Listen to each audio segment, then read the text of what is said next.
You get the elixir that everyone dreams of, but right after you swallow it, you die instantly, as if you're sent to meet your late great-grandma. That means there's actually an insect egg inside the elixir. It will hatch inside your body once you swallow it, gnawing away at all your internal organs, then burst right out of your abdomen. Luckily, your cheat code lets you reload saves passively. You get reborn every single time you die, at the exact time point where you saved your progress. But here's the bad news. Your only save was made right after you entered the stone chamber. Right now, you stare at the elixir in your hand and fall deep into thought. Eating the elixir means certain death, but if you don't eat it, you'll just starve to death here, trapped in an endless loop, until you completely lose your mind. So you hold the elixir in one hand and keep hitting it with a stone in your other hand. Every single hit weakens the protective power of the elixir a little more, watching the defensive glow on the elixir get dimmer and dimmer. You can't help feeling overjoyed. This is the idea you came up with after your first loop. The Chi induction stone chamber is blocked by a 100-kilo rock. According to the senior brother in charge of the entry assessment, people who succeed in Chi induction have physical strength ranging from 150 kilo to 500 Q, depending on their natural aptitude. Their strength levels vary.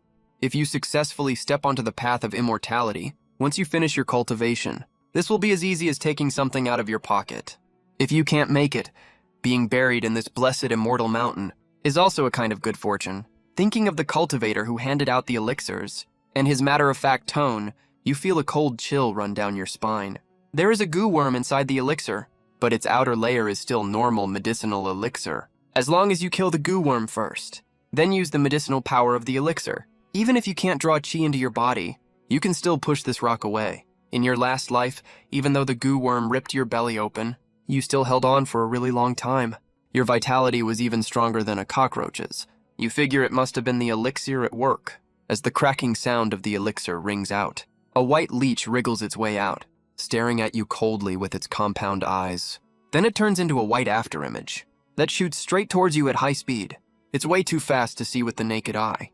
You barely dodge it purely by instinct. You watch the white leech-like goo worm slam into the stone wall behind you. It glares at you venomously before going still. Only then do you see the full appearance of the white leech. That's so gross. Still in shock, you swallow the crumbs of the elixir. Then you sit down cross-legged, chanting the cultivation mantra. Hold the standard meditation posture. Clear all distracting thoughts from your mind. Then you can grasp the true meaning, except for the first two lines that are fairly easy to memorize. All the later mantras are obscure and hard to understand, and extremely tongue-twisting. Thinking back to when you first traveled to this world, this super hardcore cultivation almost made you break down. Imagine if someone told you, to cultivate immortality, you have to memorize a tens of thousands of words English text first, and they don't even teach you what it means. They just make you memorize it by rote. If you hadn't seen that this world is full of evil monsters, you would have given up a long time ago. You chant the mantra out loud. You only feel waves of warm energy, nourishing your body from the inside out. Is this spiritual energy? Then you gather your spiritual power in your arm. Then you dash forward quickly and punch the huge rock at the stone chamber entrance. As the huge rock is knocked open, you walk out of the stone chamber. You see a Taoist priest in cyan robes standing guard at the door. Your face lights up with joy. You feel like you've just escaped from death. You finally see a senior brother from the sect. Who would have thought? The Taoist in cyan robes stares at you coldly as you walk out. He says in a regretful tone, "I thought we'd get another junior brother. Turns out you're just an ordinary person who snuck into the disciple selection." With that, he points a finger at you. The next second, a fire snake lunges at you. The moment the fire snake hits your body, it vaporizes all your limbs, leaving you with no power to fight back. You stare fiercely at the Taoist in cyan robes. Intense hatred for this bastard makes your consciousness as active as a final surge before death. You are shocked to discover, on the Taoist's shoulder, a red goo worm has appeared there at some point, and the Taoist in cyan robes has his mouth wide open right now. The goo worm seems to have crawled right out of his mouth. Then the red goo worm wriggles towards you. In the blink of an eye, it rips open your lower abdomen with its mouth parts, as if it's rummaging for something inside. Wait, no, he's not an ordinary person. He has a self-aware spiritual root. As soon as he finishes speaking, the Taoist in cyan robes waves his hand. The body of the white leech inside the stone chamber flies out. You have a self-aware spiritual root. You can't refine the spiritual energy inside your body at all. Even if I didn't hurt you by mistake, I'd still end up dying from my body exploding. You're barely conscious right now, almost passing out. It seems like the drug's effect hasn't worn off yet, so you still have a faint glimmer of awareness. As your consciousness fades completely, all you feel is darkness swallowing everything. When you open your eyes again, you're back inside the stone chamber, recalling how you died last time. Your heart sinks. There's something wrong with this world. If you take the pill, you get killed by the bug. If you don't take it and go out, that Taoist in blue will kill you. Besides, if that Taoist in blue isn't lying, if you don't eat the bug along with the pill, you can't digest the pill on your own. You'll still die from body explosion in the end. You stare blankly at the bug-infused pill in front of you. Feeling really frustrated? The cultivation mantra you've recited every day since you transmigrated 2 years ago pops up in your head. Embrace Z and Wu hours. This refers to the time of day. Z and Wu hours are from 11 p.m. to 1 a.m. It's the coldest and dampest time of day. Gather all your thoughts into one. Then you shall understand the true meaning. These lines tell you to calm your mind and regulate your emotions. You look at the bug-infused pill in front of you. The white liquid inside the pill is called a spiritual root by that Taoist in blue. Could it be that the so-called qi cultivation means letting the spiritual root eat your internal organs? If your internal organs are all gone, how the hell is a person supposed to live? That huge red bug next to the Taoist in blue must be his spiritual root. Is this actually immortal cultivation or getting parasitized by bugs? You analyze everything step by step. Given that all those cultivators are still alive, that proves taking the bug egg pill isn't an instant death sentence. You were biased by your preconceptions before, thinking this is a normal immortal cultivation world, and that the bugs are a scheme from some forces. But what if this world is just inherently wrong? You silently analyze the chi hiding mantra. The name-like text at the end of the mantra is probably used to communicate with these parasites. Only the first part of the mantra with understandable meaning is written for humans to read. You've figured it out by now.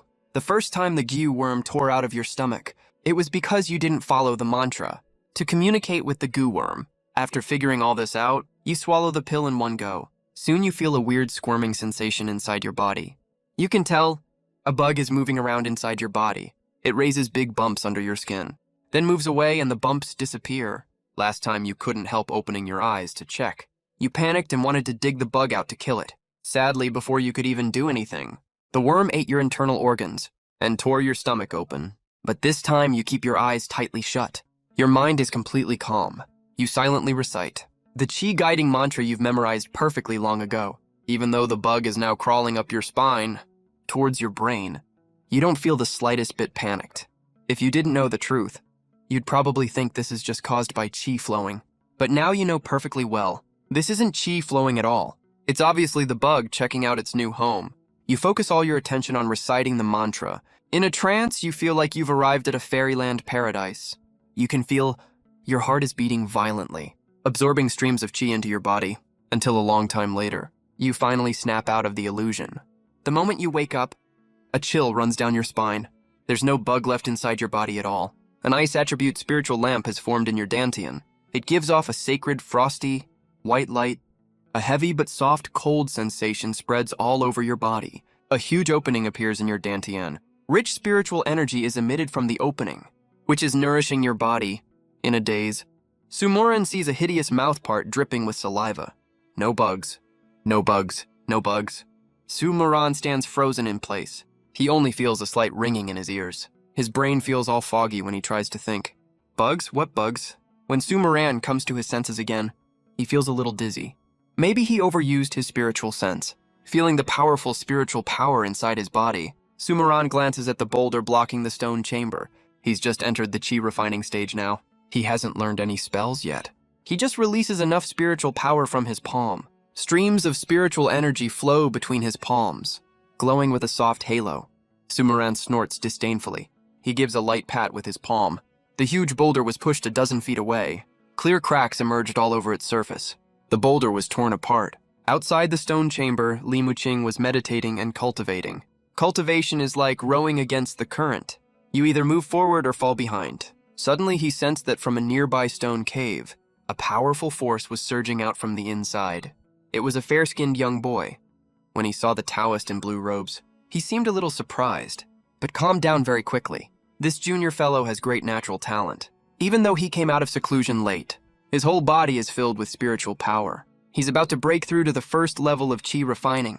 He just lacks a proper cultivation technique. Li Muqing took a quick look at him and saw through Sumoran's current state right away. Junior fellow, You've successfully drawn in qi. Congratulations, Li Muqing said with a smile. He was exuding a very friendly vibe. Your qi is full and your spirit is robust. Your whole body radiates spiritual aura. You've got such great fortune, junior fellow. I succeeded. Sumaran was overjoyed in his heart. He looked up and saw the Taoist in blue before his eyes, noticing the Taoist was full of spiritual aura, and was congratulating him. I succeeded. I didn't get killed when I came out this time. A random thought popped into his head suddenly. Sumaran rubbed his temples. Even though he had successfully drawn in qi, every part of his body felt like it was cheering and jumping for joy. He was full of energy. Only his head was feeling uncomfortable, all groggy and muddled, like he couldn't think straight. Didn't get killed? Why would I have such a weird thought? Junior fellow, just go report to the outer sect. An elder will take you to get assigned to the academy. Understood, senior fellow. Thank you so much, senior fellow. Sumaran bowed respectfully. For some unknown reason, even though this senior brother Li was very friendly, he felt a twinge of fear when he saw Li Muqing. Seeing this reaction, Li Muqing nodded in satisfaction. I cultivate in the Talisman Dao branch. I'm somewhat well known in the sect. If any petty scoundrels in the sect give you trouble, you can mention my name, Li Muqing. Got it, Sumaran responded in a low voice. Thanks again, senior fellow. Li Muqing nodded in satisfaction again. Li Muqing had successfully broken through a few days ago and reached the Foundation establishment realm in one go. He can already start building his own team now. The Jinlin sect is full of competing factions. There are too many people and too few resources. That's why he chose to practice talisman cultivation at first. He heard high-grade talismans are extremely hard to get. If a talisman cultivator reaches a high enough level, he will never lack resources. Plus, he himself in the field of talisman cultivation truly has quite a lot of talent. But the Talisman Dao is extremely profound and hard to master, because he is a talisman cultivator. He often has to put his spell cultivation on hold. That is why he managed to reach Foundation establishment at such a young age. Now, seeing this junior fellow's talent is no worse than his, he wanted to win him over and take him under his wing. He will definitely be a great help. So he showed a little goodwill first. Sumaran had no idea what Li Muqing was thinking. Right now he was looking at this friendly senior fellow, but for some reason he still felt a little scared. After exchanging a few polite words, he hurried off in the direction of the outer sect. As he walked along the small path, Sumaran subconsciously glanced at his surroundings. There was bright green moss on the walls. Many buildings of different styles stood around. He looked up into the distance. He could see a layer of snow-white clouds floating above the roofs. The pavilions were covered in a thin layer of mist. The walls were covered with snow-white tiles. Snow-white and cyan filled his view. The gray-white walls and yellow afterglow complemented each other perfectly. Suddenly, they turned into streaking, glowing worms and tiny light spots. Not far away, two men were standing next to some weathered rocks, wearing matching colored long robes, seemed to be chatting about something. They were a few hundred meters away. They seemed to notice Sumuran's gaze. The two men turned their heads slightly. When they saw it was a new entry-level disciple, they ignored him completely. "Senior brother, hey, please wait a moment." A shout came from far away. Sumaran turned his head to look. He saw a Taoist in plain white robes. This Taoist had white hair draped over his shoulders. His clothes were extremely simple and ancient in style. He looked very plain and unadorned, but still had a strong scholarly aura about him. He was only wearing white clothes as he walked over. His movements were not fast. He only took a few steps, but his speed was unbelievably fast. The distance between him and Sumaran was closing at a speed visible to the naked eye. He quickly arrived in front of Sumaran without making a single sound. "Ha! So it's you, junior fellow. Oh, my bad for not recognizing you earlier." The man grinned broadly. He moved in a flash and stopped right in front of Sumaran. His expression softened as he gestured to the stone block. "Junior brother, want to buy a disc?" "Sumaran, are you okay?" Under Sumaran's bewildered gaze, the white-haired Taoist took out the disc he was promoting. But the disc didn't have the kind of content he was expecting. It was a jade disc carved out of what looked like fine jade. It was completely blank. He was caught completely off guard. Sumaran gave a dry cough, trying to hide how guilty he felt. Pfft, he definitely didn't have any weird thoughts, okay? We cultivators are sworn foes of porn, gambling, and drugs. Looking at the smiling white-haired Taoist in front of him, Sumaran asked in confusion. The white-haired Taoist's grin grew even wider, so wide that Sumaran thought that grin was starting to look a little creepy. "Junior brother, watch me demonstrate." The white-haired Taoist formed a spell seal with his hands. The jade disc glowed with faint, dazzling light. Sumaran could feel The pressure from the Taoist's spiritual energy fluctuation was even a little stronger than Senior Brother Lee's. The jade disc melted, turning into a ball of glowing light. Junior Brother, this is a variant of the Illusion Spirit Talisman. The Illusion Spirit Talisman was originally used for interrogation. It can cast illusions, mess with people's memories, trap enemies in an endless illusion loop, and torture their souls. But I modified this Illusion Spirit Jade Disc carefully. I removed all its harmful effects, and boosted its realism and how long the illusion lasts. And the best part is, I carved the talisman onto a special spiritual jade disc, so you can reuse it as many times as you want. Junior Brother, you just press the jade disc to your forehead, and you can enter the illusion. The white-haired Taoist rambled on about the interrogation talisman. What would I need this for? Besides, you know I just joined the sect. I have no money, Senior Brother. Do you take regular copper coins? With that, Sumeran pulled out the money pouch in his sleeve. Inside it were a few copper coins he'd saved by pinching pennies. The white-haired Taoist's face darkened instantly. He said, annoyed, "Come on, do you think immortal items like this are traded with copper coins? If that were the case, all those rich landlords would have a golden core magic item each, right?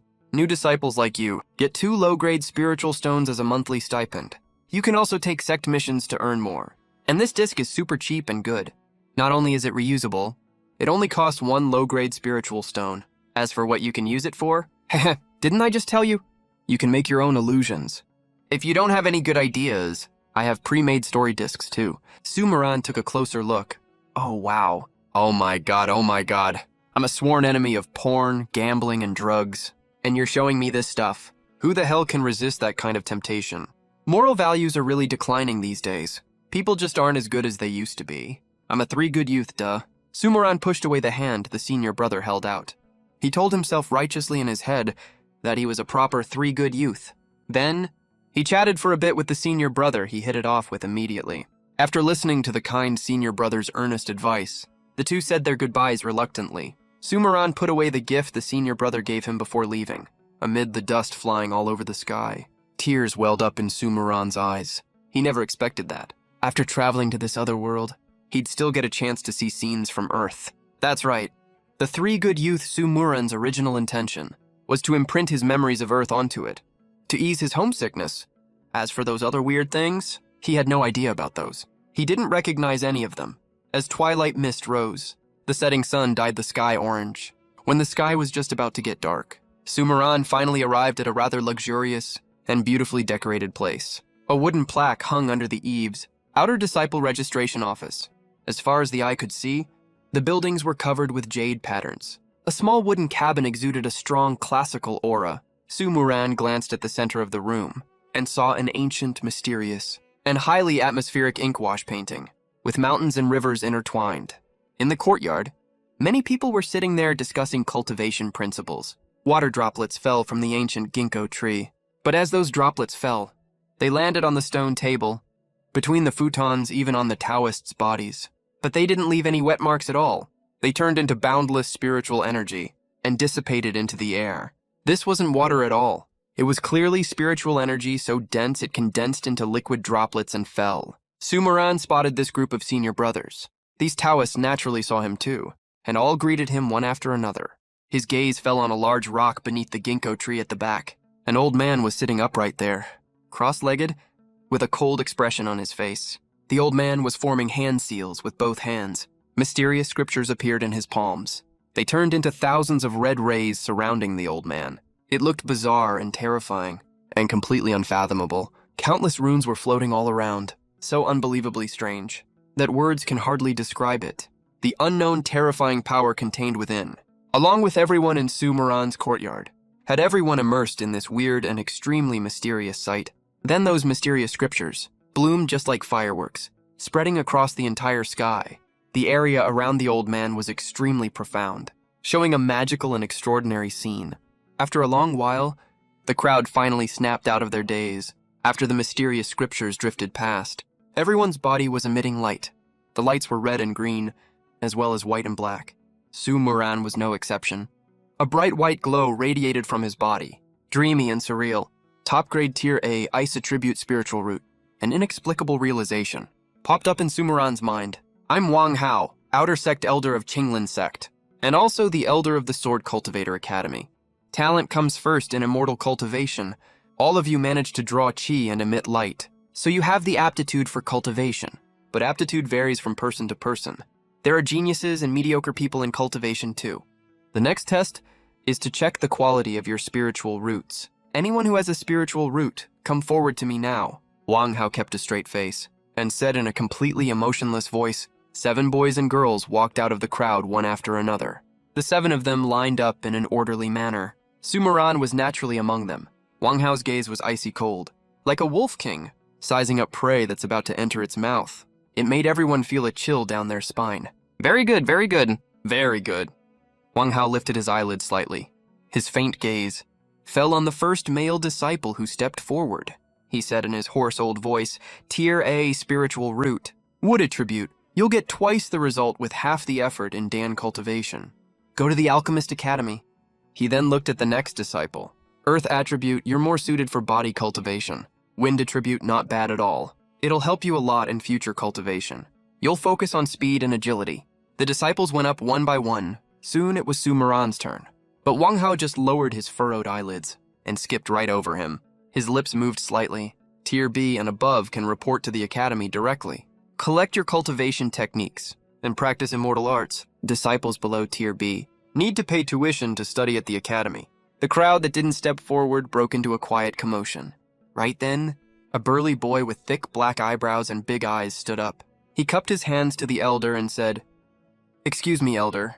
We disciples don't know how much is the tuition. Wang Hao stroked his white beard amusedly. A smile appeared on his usually expressionless face. Heh, 1 spirit stone. Many people in the crowd relaxed instantly and let out a sigh of relief. People who can get into an immortal sect are all smart and clever people, even though they've lived in villages for a long time and don't know much about how immortal sects work. But the earliest people who succeeded in drawing chi have been staying in this courtyard for 2 days already. They're pretty sociable, so they definitely asked the senior brothers for some information. Beginner disciples who pass the chi drawing test can get 2 low-grade spirit stones every month. That means it's just half a month's stipend, nothing serious. It won't be hard for them to get. Seeing that the disciples seemed to have breathed a sigh of relief, Wang Hao gave a cold, fake smile and added casually, Oh, right, it is 1 spirit stone, but not a low-grade one. It's top grade. What a nasty guy. Sumaran commented silently in his mind. As soon as he said those words, it caused a huge uproar in the crowd immediately. Top grade? Top grade. Isn't that 100 low-grade spirit stones? Someone in the crowd cried out in disbelief. 10 low-grade spirit stones are equal to 1 mid-grade spirit stone. 10 mid-grade ones equal 1 top-grade one. Exchanging higher grade for lower is super easy, but exchanging lower for higher is as hard as climbing to the sky. Spirit stones above mid-grade aren't just used as currency. They're also required materials for many high-grade magical artifacts and rune crafting. We only get 2 per month. How long will it take to save up that much? The crowd erupted into total chaos in no time, started chattering among themselves. Silence! Wang Hao snapped coldly. That terrifying pressure made everyone catch their breath. It was like some terrifying unknown wild beast, growling right in front of all of them. It made everyone's blood run cold. A flicker of mockery crossed Wang Hao's aged face. You really think the sect runs a charity? Gave you all elixirs for free. Taught you all immortal arts. You think we did all that just to raise a bunch of untalented losers like you? At this point, Wang Hao's gaze turned icy, his face twisted with cold fury. In this sect, you have no right to complain. If you're not happy here, get the hell off my mountain, you hear? At Wang Hao's words, everyone's faces dropped in horror. They all dropped to their knees, kowtowing and begging for mercy. Elder, we know we were wrong. Please calm down, Elder. Right then, one person stood against Wang Hao's growing, overpowering pressure. His gaze was determined.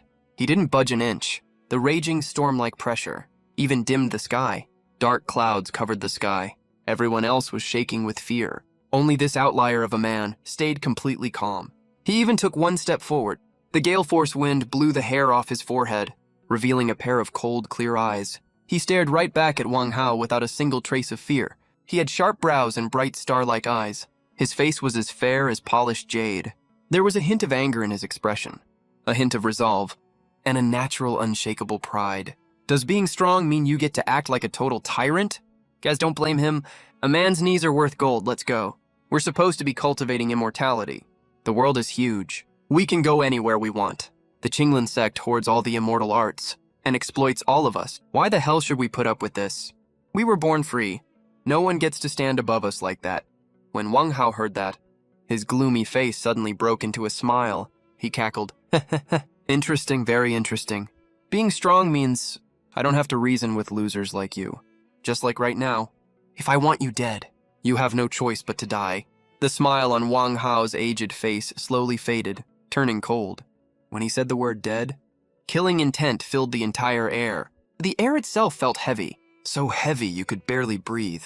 Ouyang Aotian's legs were under such immense pressure that they were creaking badly. He was being forced down to his knees. Fine. What the Qinglan sect did today, I, Ouyang Aotian, will never forget it. 30 years on the east side of the river. 30 years on the west. Don't look down on a poor young man. If this place doesn't want me, there are plenty of places that will.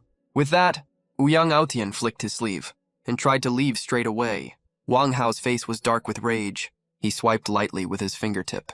A flash of white light shot out, and right before everyone's eyes, Ouyang Aotian was silently cut clean in half. Blood gushed everywhere. Half of his handsome face still had a look of utter disbelief on it. Grayish-white matter mixed with blood oozed out. Wang Hao swept his cold gaze across the crowd. His voice was eerily cold and hoarse. Anyone else want to go keep him company? Everyone broke out in a cold shiver at the sight. Su Muran was no exception. He'd thought he'd transmigrated into a standard cool Xianxia novel world. Who knew the protagonist would die this fast? Seeing everyone too scared to make a sound, Wang Ho nodded in satisfaction. He stroked his gray beard. He chuckled. That troublemaker's dealt with. Now let's find the next troublemaker. Wang Hao's gaze swept around the crowd until it finally landed on Su Muran. Su Muran was terrified out of his wits. He'd already been scared stupid by Wang Hao's cruel, brutal methods. His heart was pounding wildly in his chest. He forced down the panic he was feeling and forced out a very awkward smile. He bowed respectfully and asked, I don't understand what you mean, Elder. This disciple has no idea what you're talking about. Humph. You lied about your spiritual root grade. Wang Hao's voice was ice cold. It's only grade C. Did you really think you could fool me? You're just as stupid as that loser back there. When Su Muran heard that, he immediately said, Forgive me, Elder. This disciple has lived at the foot of Qinglan Mountain since I was little. I had no idea about spiritual root grades at all. The runes just brushed past him. A thought popped up in his mind. He said, Disciple's spirit root is top grade A. Wang Hao frowned. He asked back, so that means this old man misjudged the result. Made a wrong call. Su Muran had nothing to say in reply. He looked sullen and said, Disciple wouldn't dare. Elder definitely made no mistake. It's probably because I just entered the immortal path. My mental state is unstable, so I had a hallucination. Wang Hao stared at him intently and said in a majestic voice, I'll give you a chance to turn over a new leaf this time. How about being my servant boy for a year? Disciple obeys your order? Su Muran was in a disadvantaged position, so he had to knuckle under, and could only reply with a respectful look on his face. Right now, Su Muran was unbearably wronged. Unlike Ouyang Aotian, he had obviously been set up, but he didn't dare to complain at all. He could only swallow his anger, with a humble smile still on his face. But hey, Wang Hao just deliberately called a deer a horse, in such an arrogant way. When I achieve great cultivation in the future, I'll definitely make him pay for it. This was the first time Su Muran truly felt the law of the jungle in the cultivation world. Disciple will strictly follow Elder's teachings. Su Muran replied respectfully. Boom! A loud noise came out of nowhere, followed by a huge flash of light. It was like getting hit by a stun grenade point blank. Dizzy with ringing ears, Su Muran's eyes were teary, and he vaguely saw Wang Hao's sleeve getting bigger and bigger. Wang Hao flicked his robe sleeve gently against the wind and swooped over, trapping Su Muran in his sleeve, and took him in the blink of an eye. Then, a blue magic array suddenly appeared in front of him, and Su Muran was dragged into it. Sleeve universe. Shock filled Su Muran's heart. Although he had never learned any spells, but sleeve universe. This spell super common in his past life's novels. He definitely knew about it. It's said that when cultivated to the extreme, you can take entire mountains and rivers into your sleeve. Su Muran only felt his head spinning. The whole world turned into endless darkness, swallowing him whole, and he soon lost consciousness. He was drowsy in the darkness and had no idea how much time had passed. 1 year, 2 years, 10 years, 100 years? Or maybe just a split second. When Su Muran woke up from the daze, a streak of white pierced the darkness in a trance, as fast as lightning. He couldn't see it clearly no matter how hard he tried. He only instinctively noticed that death-like streak of white seemed to be some huge living creature, and his consciousness vanished in an instant. Did he actually die just like that? Darkness swallowed everything. When he woke up again, the first thing he saw was the familiar stone room, and in his hand was the insect egg disguised as a chi absorption pill. After the parasite successfully nests in the dantian, which is also after successful chi absorption, it will distort my worldview, make me unable to see the real world, and cause cognitive bias and memory loss. Sumuran, who hasn't reached Foundation establishment yet, had a very clear mind right now. Recalling his behavior last time, he was obviously controlled by hallucinations, and he also couldn't remember anything about his golden finger. Sumuran sat cross-legged, in the 5-heart upward meditation pose, sensing the spiritual energy around him. He opened his eyes dejectedly after a long while. Logically, I've already succeeded in chi absorption subconsciously, and I should be able to control spiritual energy easily. But now, let alone controlling spiritual energy, I can't even sense a bit of it. It seems that to start cultivating with chi absorption, this insect egg is essential, since he can't get rid of the insect egg. Sumuran didn't do any useless work. He picked up a stone at the entrance of the cave and started writing on the stone room wall, using the stone as a pen, writing down some important things to prevent repeating the same mistake this time. The most important thing among them is to collect intelligence in the Qinglan sect, find out the essence of immortal cultivation, investigate what these bugs really are, and also avoid being harmed by Wang Hao, although he didn't know why. Wang Hao said he lied about his spirit root qualification, but right now his power is still too weak, so he doesn't need to confront him head-on, just avoid him and it's fine. There's also no need to buy the illusory spirit jade butterfly from that plain-clothes senior brother. I can spend money to buy some intelligence and bring up things about the bugs indirectly, even if they let you buy the butterfly on credit. There's no reason they won't sell information. After the insect eggs were brought into the house, Sumuran, who already had chi drawing experience from last time, bonded with the insects extremely quickly this time.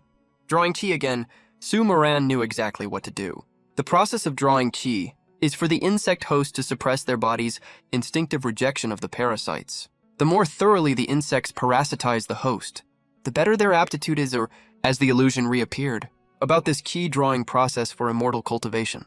He had a few suspicions. His heart was pounding violently. Streams of spiritual energy flooded into his body. His life essence began to evolve at this moment, and in the stone room, a pair of eyes fluttered open. There was actually a flash of lightning. What is this? Sumuran held back his aura. He looked around the stone room and saw a line of small characters carved with stones came into view. These were clearly his own handwriting. Wanna know why? He recognized it immediately, because this special font was something he developed and polished back in primary and middle school in his previous life. Chicken Scratch. This font can't compare to official script, which has hidden depth and balances hardness and softness. It's not like the smooth, flowing regular script that looks like drifting clouds when written. It's not as elegant and extraordinary as cursive script, nor as dynamic and wonderful as the free and easy running script, and full of charm. But it stands out from countless other fonts, and is super popular among students of all ages. All thanks to its 3 big perks: fast, fast, and still fast.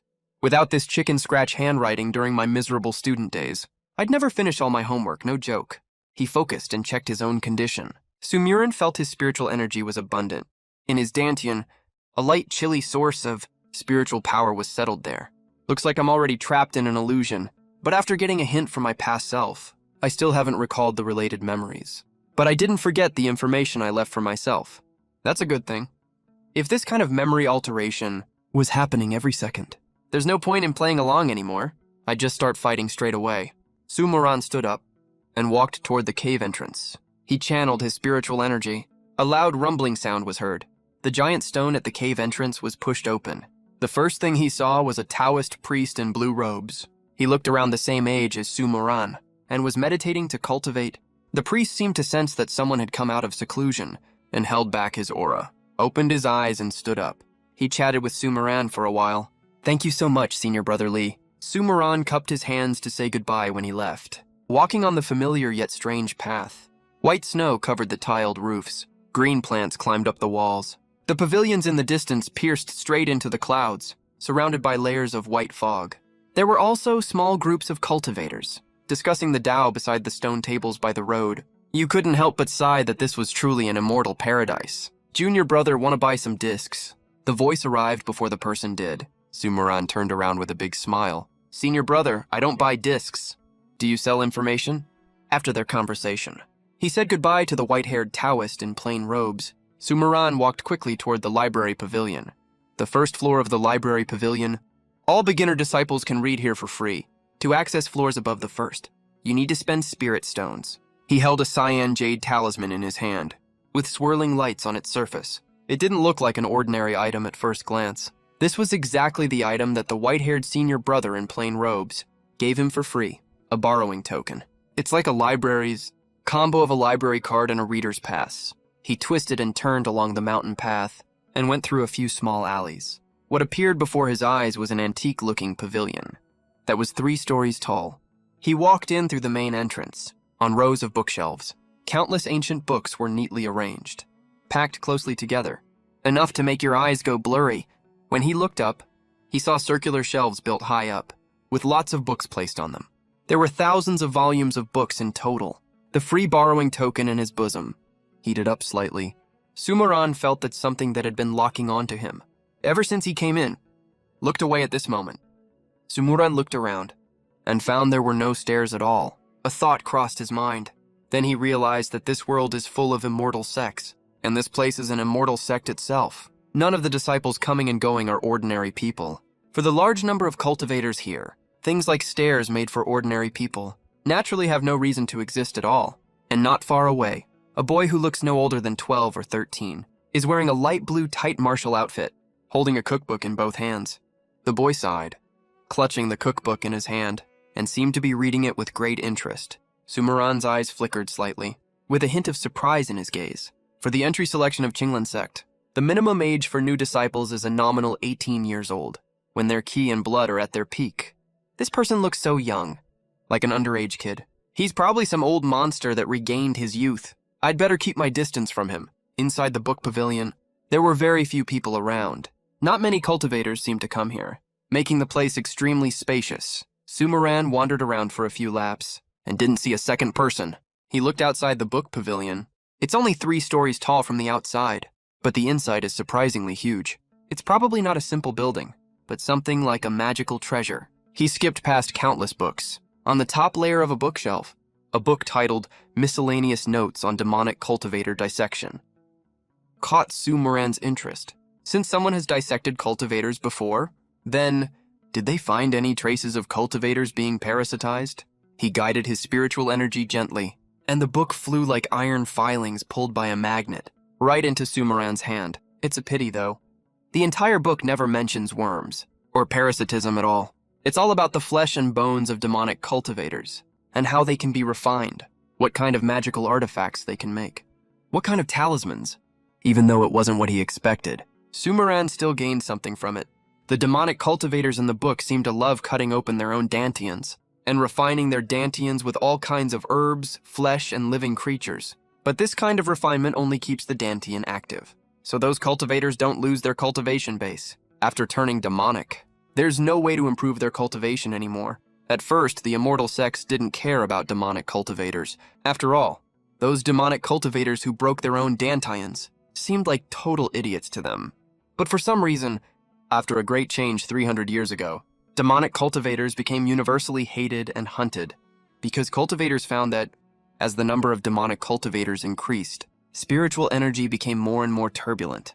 The elders of the 3 top immortal sects joined forces to divine, and found that demonic cultivators pollute the spiritual energy they use. So back then, to fight against demonic cultivators, the 3 major sects not only searched everywhere for techniques to suppress demonic cultivators, but also hunted demonic cultivators on a large scale.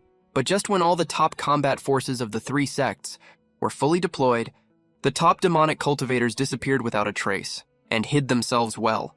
They didn't do any earth-shattering things, and didn't even put up any effective resistance. Instead, they researched the differences between immortal and demonic cultivation powers, the secrets of spiritual energy conversion, and so on. Also, because the phenomenon of turning demonic, as a cultivator's cultivation base increases, the chance of turning demonic gets lower and lower. By the soul formation stage, cultivators can no longer turn demonic. So under the joint efforts of the 3 supersects with Tao integration cultivators, demonic cultivators were almost completely wiped out. Only a handful of them are left now, causing trouble in remote, desolate areas. At the same time, a book next to the bookshelf seemed to be dragged down along with the dissection book and fell to the ground too. Sumaran quickly flipped through the book in his hand. Its title is Study of Spirit Blood Sword on Body Refining for Level 7 Qi Refining Cultivators. It describes in detail various studies on the effect of spiritual energy on the nervous system and introduces the Spirit Blood Sword cultivation technique. Spirit Blood Sword is a secret technique that most cultivators practice after they reach the peak of Qi refining. It combines blood energy with spiritual energy to nourish and improve the cultivator's dantian. It helps increase the cultivator's chance of successful foundation establishment. The downside is that it consumes too much blood energy. If you don't have enough pills and spiritual herbs, at best you'll lose lifespan. At worst, you'll drop dead on the spot. Put simply, it's super money burning. After reading the introduction to the Spirit Blood Sword, Sumaran commented, after the author of this book studied the Spirit Blood Sword in detail, he found that the essence of Spirit Blood Sword is to plunder the flesh and blood essence from other parts of the body and send it to the dantian. Put simply, the body is playing favorites as a parent. It withholds most of the resources meant for the heart, liver, spleen, lungs, kidneys. Flesh and bones, which are like the older siblings, takes most of their share of nutrients and gives it to the dantian, the favorite youngest son. As a result, the dantian, while still young, grows to be over 2 meters tall, big and strong. All the other kids were so hungry that they looked sallow and gaunt. There's never a shortage of idlers in any world. The author of this book doesn't have good cultivation aptitude. His dantian is like a prodigal with a tiny stomach, so he found a different way to go. Since I can't feed it well, I'm not going to feed it at all. Aren't you both picky and a huge eater? Fine, you stop eating then. Go work to support your elder brothers and sisters. I'm switching to body cultivation instead. I'm not practicing this garbage anymore.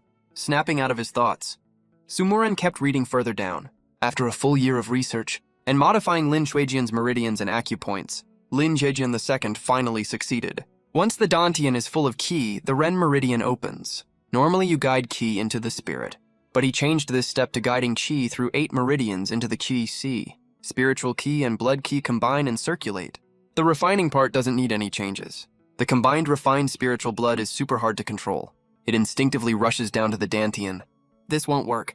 I adjusted the circulating meridians for the first half of the modified technique, reduced the amount of blood qi drawn from the whole body, increased the amount of spiritual qi drawn from the dantian. But I still can't change the fact that the final spiritual blood flows down into the dantian. This refined spiritual blood seems to have an instinctive affinity for the dantian at the final stage. My mental power can't control it at all. After another 6 months of research, I gave up modifying the spiritual blood refining part. The meridian circulation of this part is way too complicated and profound. My research on meridian techniques is better than most foundation establishment cultivators, but I still can't do anything about it. But over these 6 months, I read tons of books and found inspiration in the outer elixir method of demonic cultivators. The pollen essence of dream ghost grass can suppress the dantian's instinct to absorb qi. This lets the improved spiritual blood sword work properly and serves the purpose of tempering the body. It's been a year, my cultivation dropped back to early qi refining stage, but my body is incredibly strong now. In close combat, I can even trade a few blows with early foundation establishment experts. I've been practicing this for 2.5 years. I barely have any spirit stones left. Dream ghost grass is already really expensive to get, and I have no income. All my past savings are used up. To keep practicing, I decided to go down the mountain to look for opportunities. Young dream ghost grass hates spiritual qi extremely. It can grow in areas with no spiritual energy at all. It blooms when it reaches maturity. Its pollen causes hallucinations. It has a big mouth. It loves eating meat, and dream ghost grass usually grows in groups. Its pollen lingers for thousands of miles. It can mix with spiritual qi and mess up people's minds. It lures people into their growing territory to devour them, though they only have qi refining level cultivation. This trip down the mountain is a near suicide mission. Uncle Liu has already told all later comers. I hope all my hard work won't be lost. Final note by Sunja. Uncle Liu really tried so hard for something that didn't work out, but got a totally unexpected good result by accident. Sumaran closed the book with both hands. Only then did he realize it was already very late. The dim yellow afterglow spread across the ground. It's really late, aren't you going back? It was a slightly childish voice. Sumaran looked over. He found it was no one else but the kid he saw when he first walked in. That 12 or 13-year-old young boy? Sumaran turned around and saw that 12 or 13-year-old young boy. He asked with a little confusion. Who are you? The young boy answered with a smile. I mean, the sun is about to set. Aren't you going back to rest? Shu? Sumaran mumbled this weird name and asked, I'm Shu, the artifact spirit of this library. Sumaran immediately understood. He nodded. Then he asked, Is this place closing soon? The artifact spirit Shu quickly waved his hands. No, not at all. I love humans. This place never closes. It's just that most people go back to rest at night. Sumaran shook his head gently, to show he hadn't read enough yet. I want to stay in the library and read a little longer, he said, and the boy replied, okay. The young boy agreed readily. Feel free to read as long as you want. Just make sure you keep quiet, and don't damage any of the books here, okay? Sumaran nodded to show he understood. Then he walked deeper into the library. Inside was a spacious and comfortable space. Shelves were everywhere, filled with all kinds of different books. Sumaran picked out some books that he was interested in and sat down and started reading. Time passed minute by minute, but Sumaran didn't notice it at all. He looked up, only to find it was already dead of night. It was eerily quiet all around. He breathed a silent sigh of relief. The library has no rule of closing at night, so he could read for such a long time.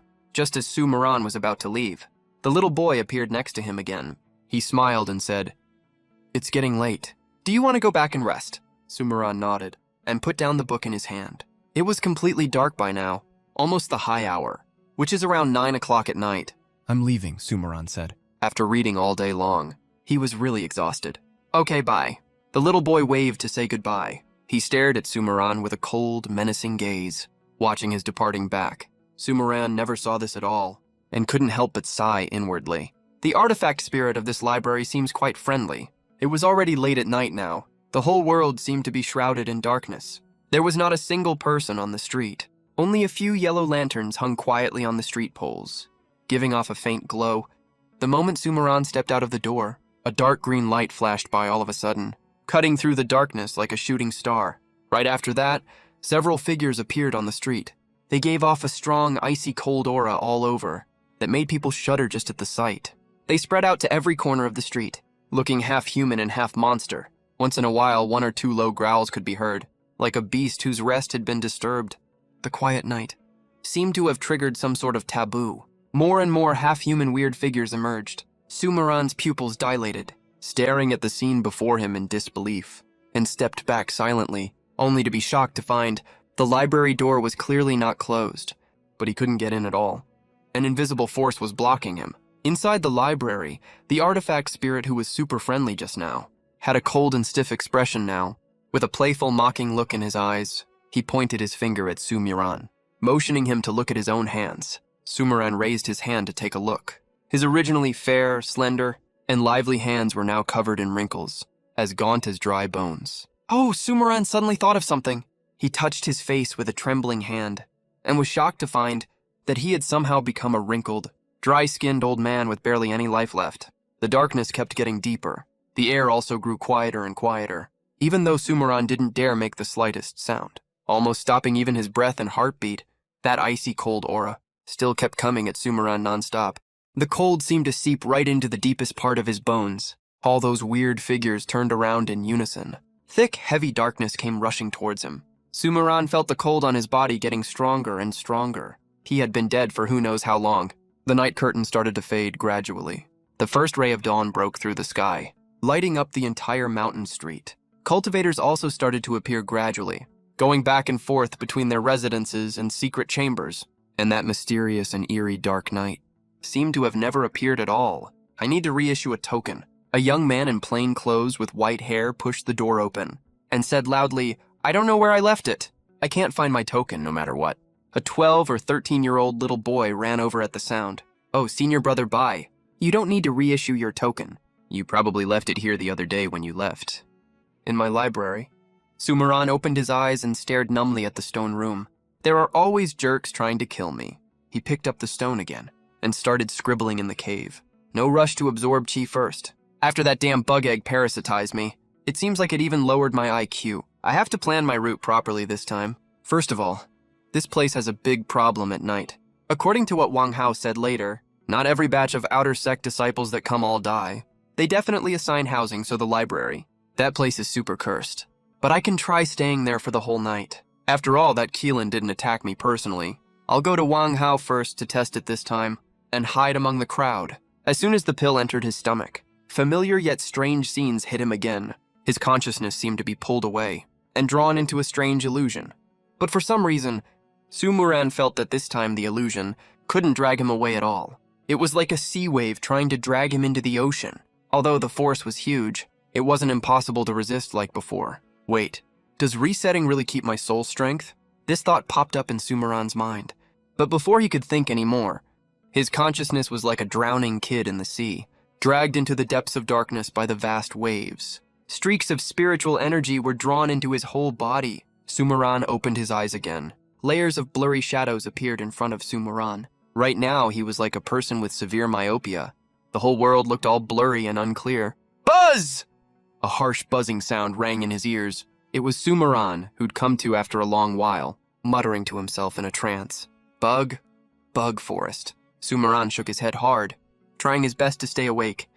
Right now, he seemed to have two voices arguing non-stop in his head, like thousands of ducks quacking like crazy. One told him, "This is the Immortal sect. You've successfully drawn chi by taking the pill, and officially started your cultivation journey." The other told him, "You ate insect eggs and got parasitized." Wait, I still remember everything this time. Is it because every time my soul power gets stacked and enhanced? Su Muran looked himself over with joy. This pleasant surprise was no less than the time I won the 50 million lottery before I transmigrated. Though on the day I claimed the prize, I transmigrated to this damn shitty world right away. Thinking of the old days, Su Muran felt a dull pain in his heart. He sensed his Dantian with his spiritual sense. The flesh and blood there was already gone. A bug about half the size of a fist was curled up there dormant. Don't be sad, don't be sad. I've got the ring needle with me. I'll definitely be a big shot who becomes an immortal later. From now on, I, Su Muran, will climb step by step, all the way to the very top. I'm gonna be the one who calls all the shots. Su Muran was brimming with confidence. Su Muran, who was just voicing his grand ambitions, pushed open the huge stone door of the stone chamber. Ah, what the hell? Holy crap, when Su Muran saw that weird shit in front of him, his hair stood up straight all over his body. It was not long after the summer solstice, but Su Muran felt cold even if he wore 10 layers of clothes. Of course, the cold might not be real cold, but he was definitely panicking like crazy. Right outside the stone chamber was a weird creature with a human head. Its whole body looked all sticky and slimy. Its flesh was murky and translucent. It reminded him of when he was a little kid in his past life.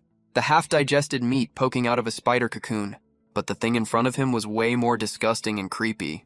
Countless bugs were wriggling inside its body. Every now and then bugs flew out of the translucent flesh. The wormholes oozed yellow-green pus and some unknown white-red liquid. At its Dantian position, a large red-shelled bug was curled up inside. It seemed to notice Su Muran's gaze, and suddenly opened its pair of compound eyes. A few small bugs that flew out of the flesh darted past in front of Su Muran, then flew right back. "Little junior brother, what's your name?"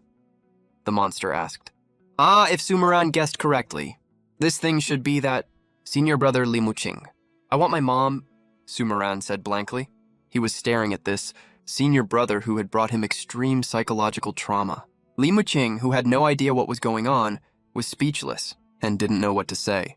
This junior brother is so weird. For some reason, I always feel like he's pretty scared of me. Li Muqing's pair of eyes, that looked nothing like human eyes, stared at Su Muran, who was rushing to leave. In his dry eye sockets that were twice as big as a normal human's, they spun 360 degrees, leaking streaks of slime of unknown substance. Li Muqing grinned suddenly, revealing his sharp fangs. Other than a layer of human skin, there were barely any human features left inside.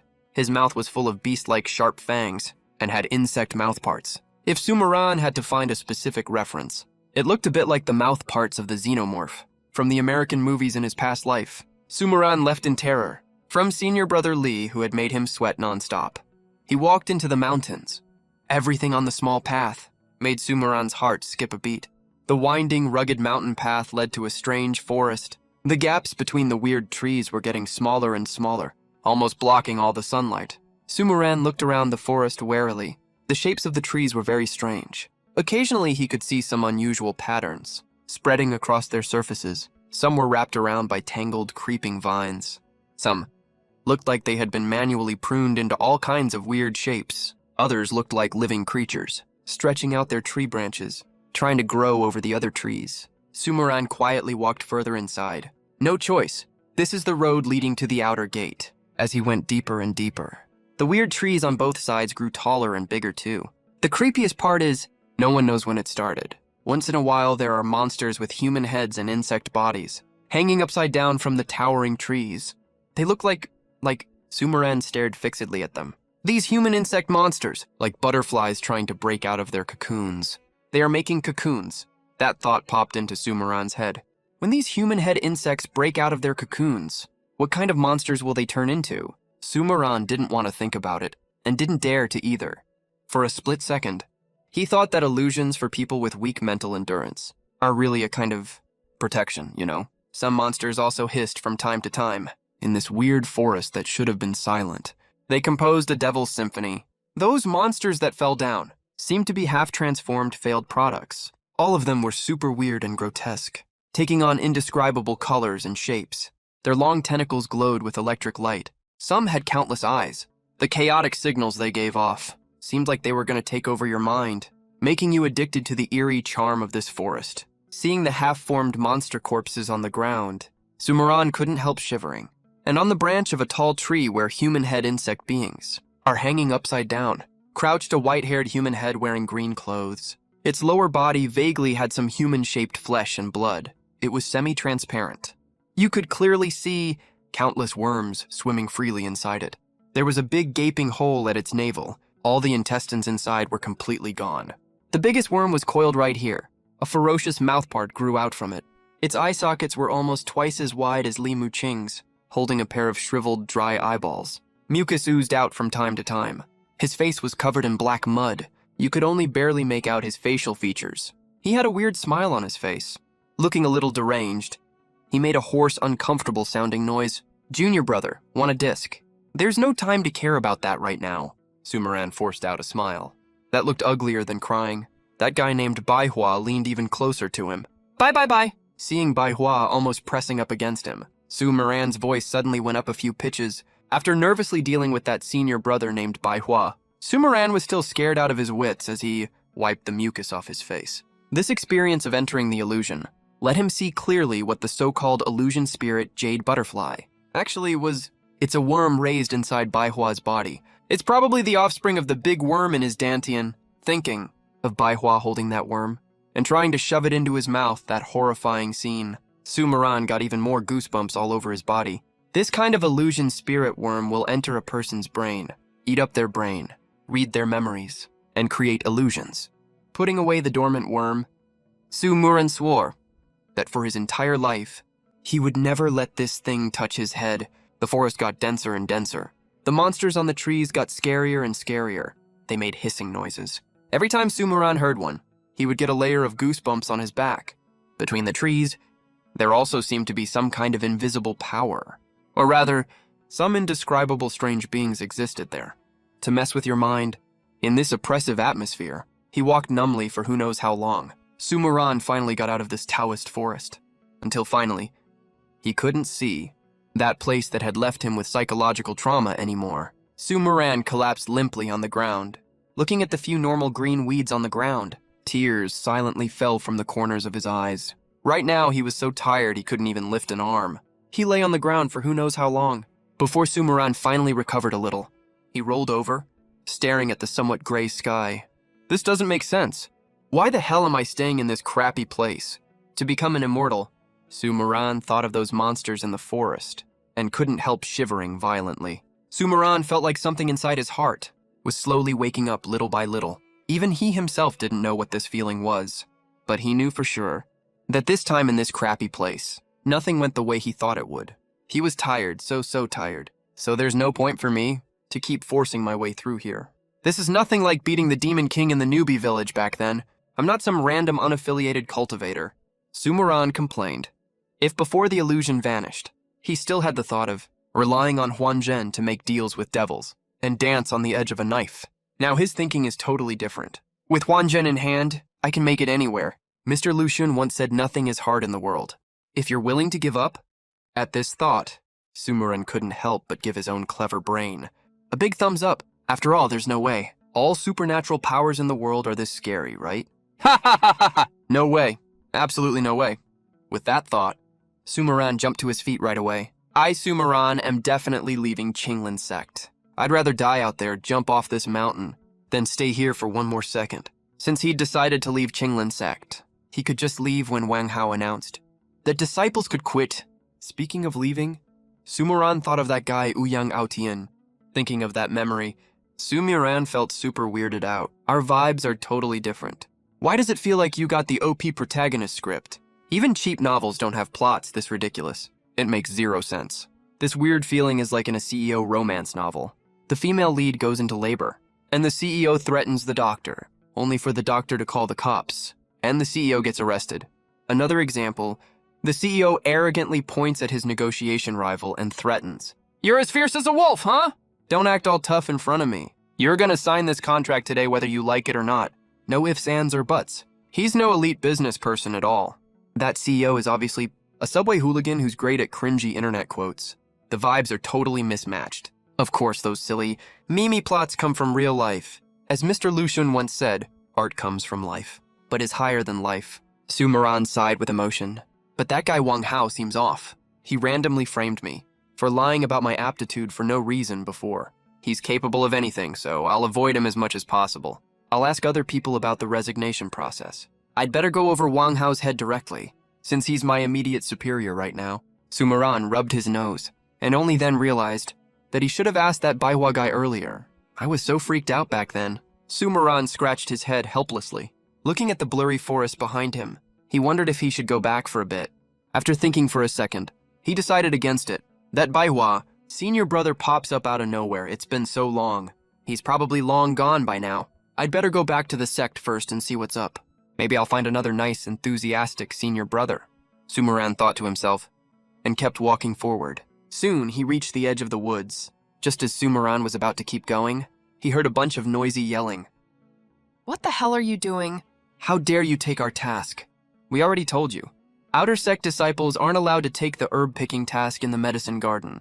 We, the 3 Qinglan tyrants, have claimed this task. You got some nerve, kid." Hearing this voice, Sumuran immediately looked up. He saw under a big tree ahead. A young man was surrounded by several people in Qinglan sect uniforms, completely trapped in the middle. The young man was hanging his head low right now. Who knows what he was thinking? Around him were 3 people in Qinglan sect disciple uniforms, punching and kicking him, non-stop. "Stop, please don't hit me. I'm sorry, I know I was wrong. I'll never take the task again. Stop hitting me, I'm sorry." The surrounded young man kept begging for mercy, but the 3 men ignored him and kept beating him. One of them even kicked the young man hard and yelled, "I'm gonna beat you to death today, bastard."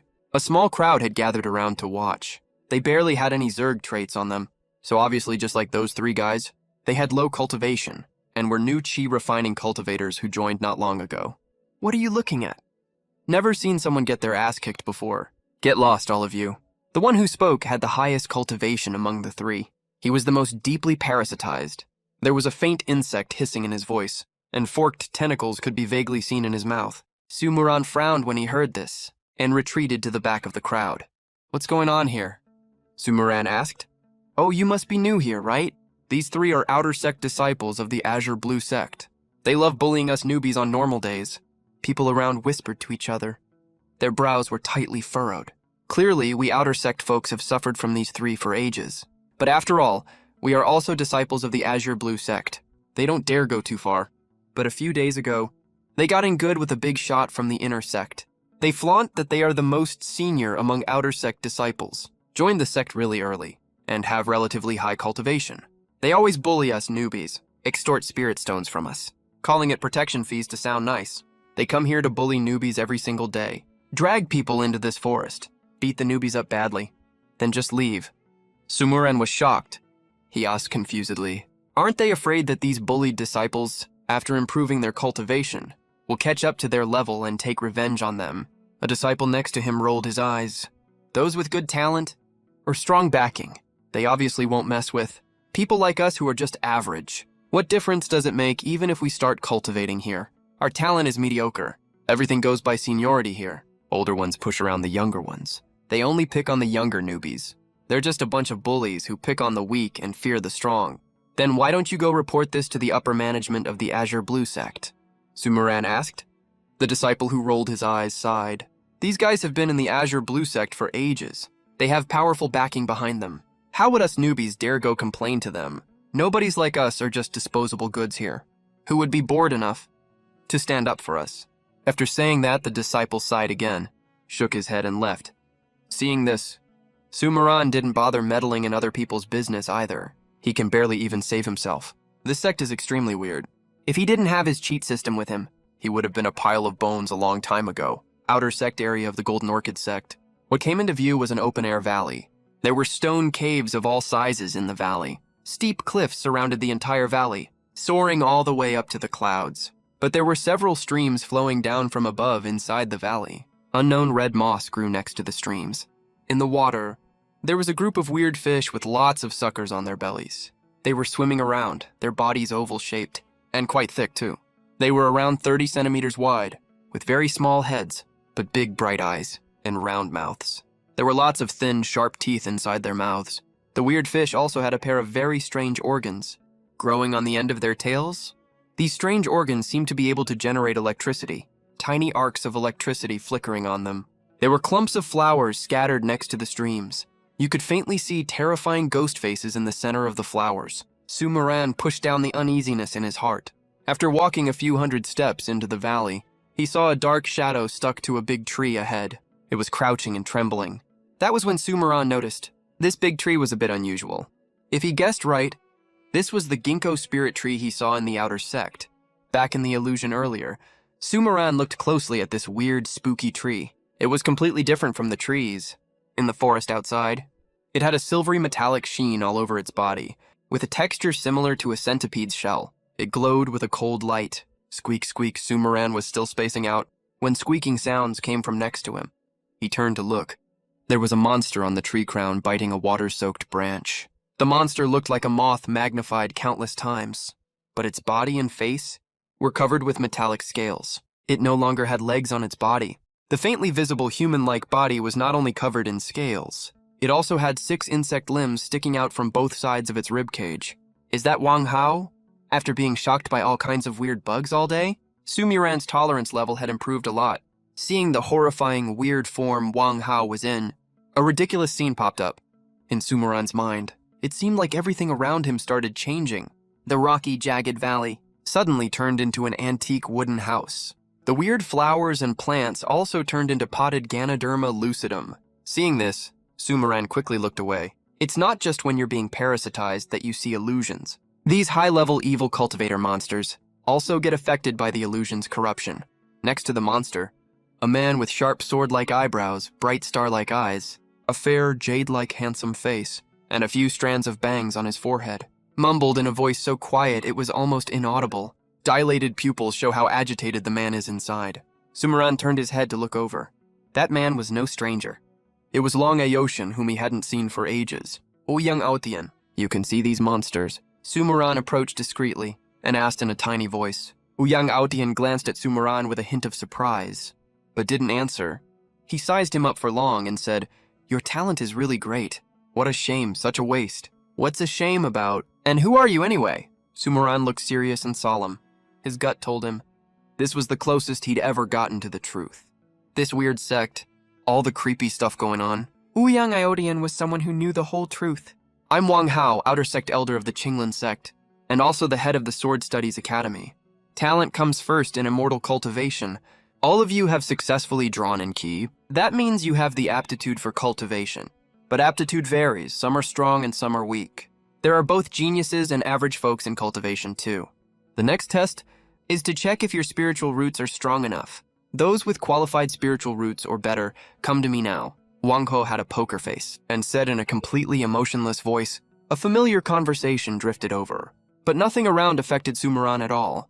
He stood there alone, aloof from the rest. Elder, we know we were wrong. Please calm down, Elder. As Wang Hao flew into a rage, everyone knelt down to kowtow.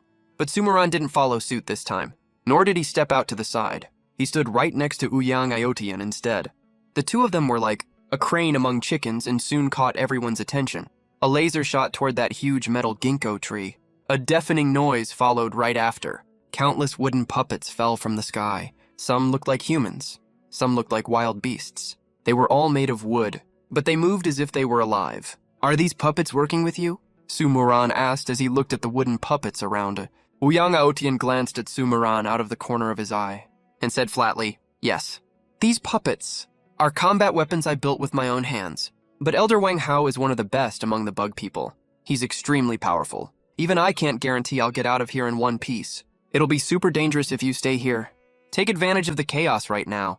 Hurry down the mountain and run for your life. The heavenly Dao bug hasn't parasitized you too deeply. If you stop cultivating from now on, go live in a small village in the mountains, you can live a peaceful and stable life." "Oh, really? No thanks then.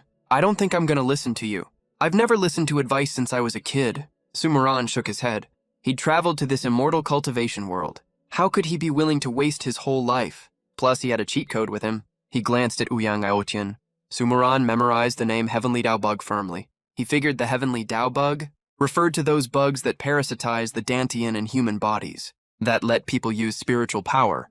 Uyang Aotian's lips twitched a little, just when he seemed like he wanted to say something. The smoke and dust from the laser cleared. Wang Hao, who was crouching on the huge metal ginkgo, spoke. "What a bunch of rude brats. How come you visit without even saying hello?" Beetles. His withered old head slowly turned around.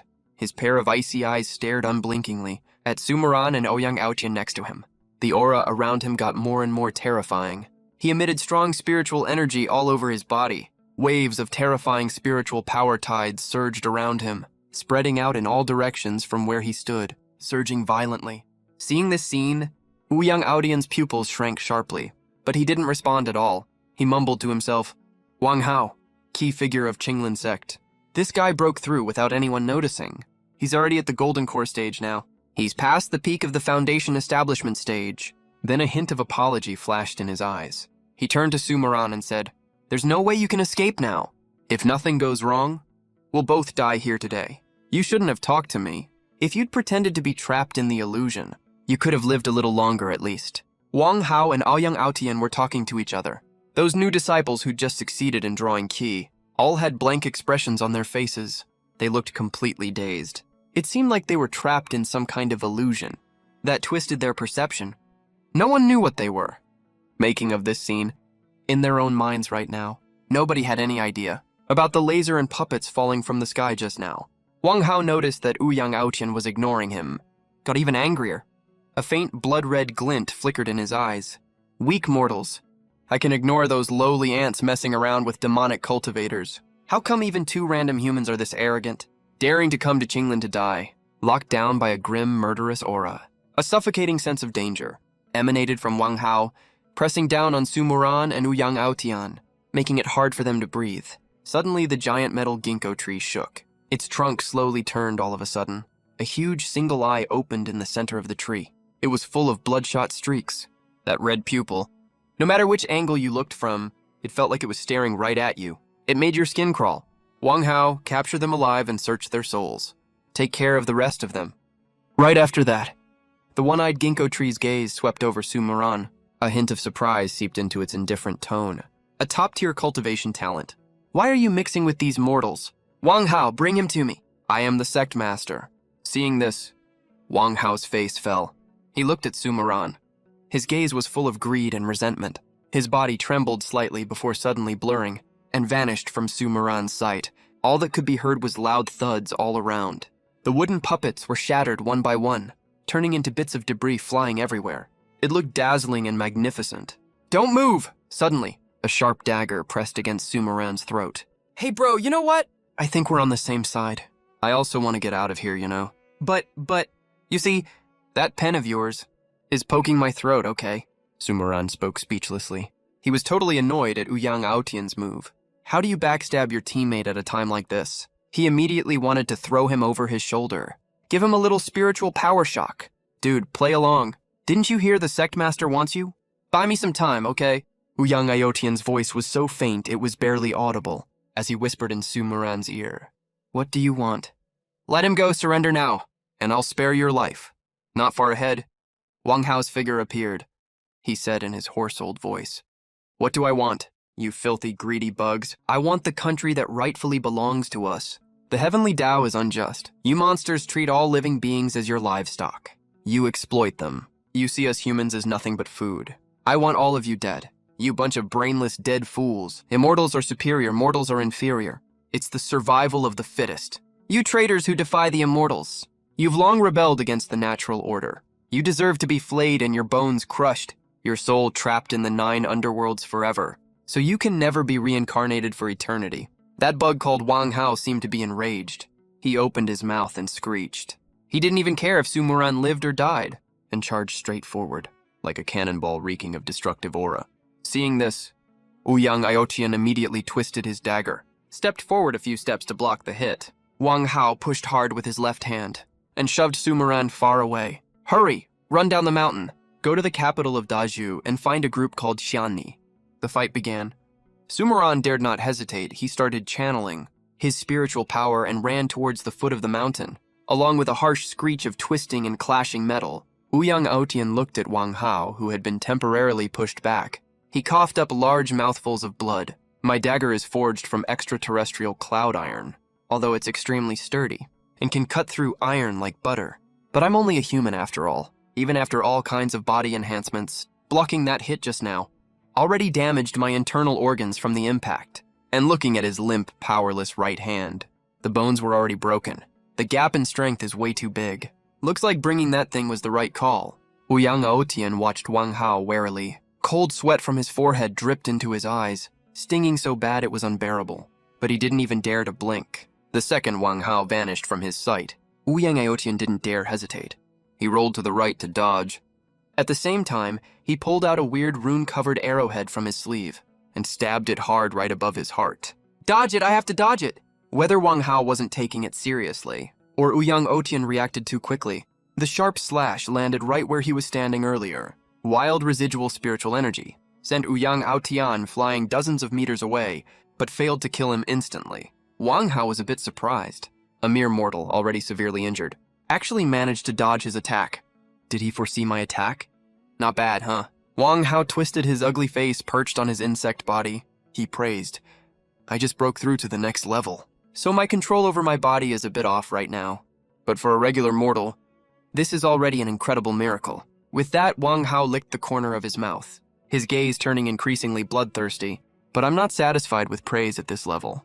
After today, I'm gonna create the greatest miracle ever, at the cost of your life. Ouyang Aotian laughed, his blood-soaked, mangled face, looking as terrifying as a ferocious ghost. Right at Ouyang Aotian's heart position, a pitch-black, eerie force burst. Out. Seeing this scene, Wang Hao's pupils constricted slightly, a strong sense of crisis rising in his chest.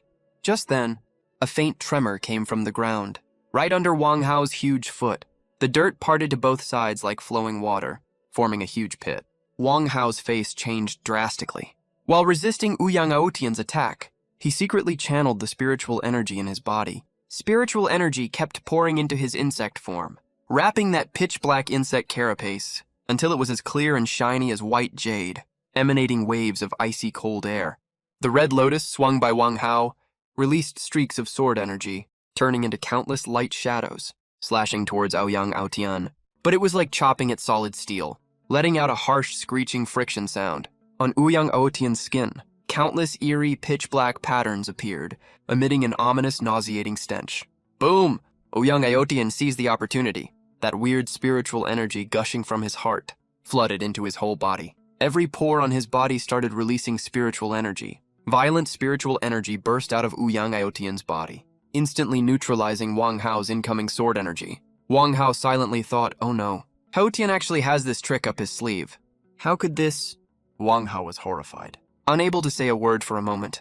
Shut up. Just die already! Ouyang Aotian's eyes were bloodshot, looking like he'd gone completely demonic. He threw wild punches at Wang Hao, fists raining down non-stop, leaving streaks of white marks where they hit.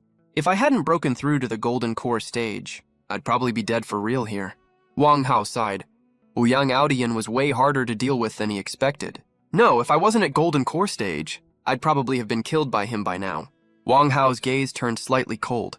He valued whatever power Ouyang Aotian had used earlier, even more now. He swung the heavy lotus again, pouring all his spiritual energy into it like crazy, turning into streaks of sword light. At the same time, a tiny blood-colored tornado spit out from Wang Hao's mouth, flew towards Ouyang Aotian at invisible speed. What is this? Ouyang Aotian's face went pale with shock. Wang Hao can actually use spiritual energy from his mouth to cast spells, but judging by how it looks, it's probably a really powerful spell. This tornado should be able to hurt him, right? Thinking of this, Ouyang Aotian swung his big saber, cutting the tornado in half. And just then, he suddenly realized something. Wang Hao's lips curled up, wearing a cunning grin. Damn it! Ouyang Aotian quickly withdrew his blade, but it was already too late. Wang Hao pressed his palms together. 11 complex runes made of spiritual energy appeared in his hands. He flicked his finger.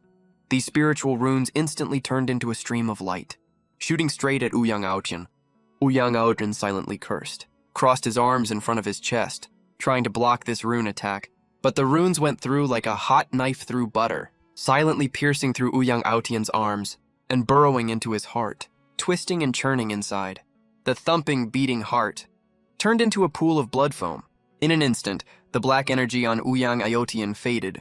His eyes lost focus, and he fell straight down, already dead. After being pushed away by Ouyang Aotian, Sumaran didn't put on any airs. Facing the battlefield where puppets and cultivators were killing each other, he didn't stop for a single second, raced fast down the mountain path. After all, he was nothing but a dead weight. What good would he even do? He'd be better off running for it alone. Lay low and build up his strength first. Boom! Sumaran suddenly felt a tremor coming from under his feet, making him lose his balance. His face instantly dropped right after. The puppets diving down from above were no match for those corrupted cultivators. Got taken out and shattered one by one. The corrupted cultivators didn't hold back after that, kept chasing and killing towards the mountainside. There seemed to be another battlefield over there. Tons of people invaded the Qinglan sect. Ouyang Aotian wasn't the only one. These corrupted cultivators were super tough as they moved. They crushed the puppets in no time. These cultivators each had insanely strong combat power. Luckily, among the invaders were lots of humans wearing protective suits and carrying standard-issue longswords. No one knew why these humans snuck into Qinglan sect and showed up at the mountainside, or why they suddenly attacked the corrupted cultivators. These intruders seemed to have a completely different cultivation system from corrupted cultivators. No clue what their whole deal was. They were obviously way harder to deal with than the earlier puppets. Sumaran hid carefully the whole way. He ran into shattered puppet parts multiple times in a row, and weird beetle-like creatures too. Every now and then he passed pale-faced, blood-crusted mouth, protective suit wearers still fighting through their injuries. But he didn't dare say hi to any of them. After all, they were the winning invaders. Who knew if they'd snuff out this little corrupted cultivator sprout he was, and kill him, so he kept heading down the mountain. But Sumaran didn't have enough spiritual power to keep flying. Plus, the entire sect was under attack right now. Flying would only make him a bigger target. So he started running down from the mountainside, like a race car, speeding down a highway, as fast as the wind. Whoosh! 2 corpses were lying across the middle of the road. One was a human-headed insect body. The monster's belly had a huge hole ripped in it. Blood was pouring out non-stop. The monster's chest was also mangled beyond recognition. All its internal organs were gone. The monster's 6 insect legs were spinning like a fan. It was digging around inside a human's body, churning up the flesh and blood in the chest cavity, snuffing out the last bits of life. Did they kill each other? Sumaran stopped in his tracks and found the protective suit wearer was completely still. And even though the monster looked badly injured, it was still squirming slightly, devouring the corpse. Just like that, the monster's body kept changing shape. In less than a minute, it turned into a monster, exactly identical to the ones Sumaran had seen before in the jungle, except on the monster's head, 2 thick, sturdy horns had grown out. Sumaran knew this bug was intelligent, and its cultivation level was pretty high too. If he didn't pick the right moment to attack, it could easily kill him, so he didn't go out of his way to provoke it. Squeak! It stared at Sumaran while still sucking flesh and blood, huffing and puffing nonstop. Faint traces of blood and meat chunks could be seen in its mouth. Squeak! As the monster finished transforming, Sumaran's vision suddenly went blurry. It felt like he was being dragged into an illusion again. Was it because there were too many monsters here? Or was there a golden core realm bug about to be born? Looking at the monster's transforming body, Sumaran came up with a few guesses. Right at this moment, that human-headed insect monster seemed to have noticed Sumaran too.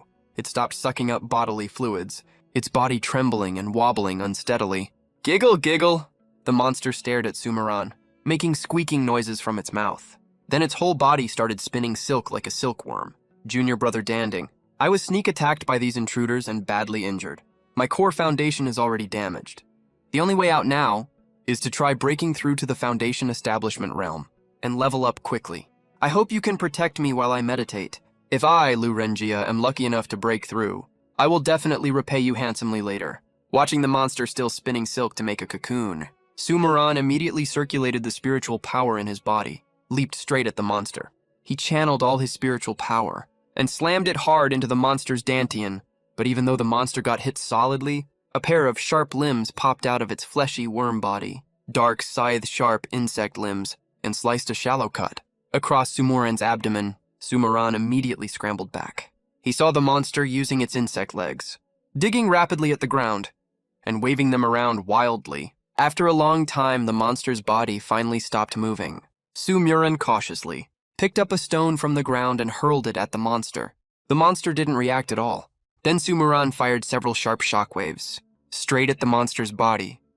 The monster's body actually started to tremble slightly. Its eyes fluttered open, weak and listless. It stared at Sumaran with seething venom. Sumaran secretly rejoiced that he'd been so careful.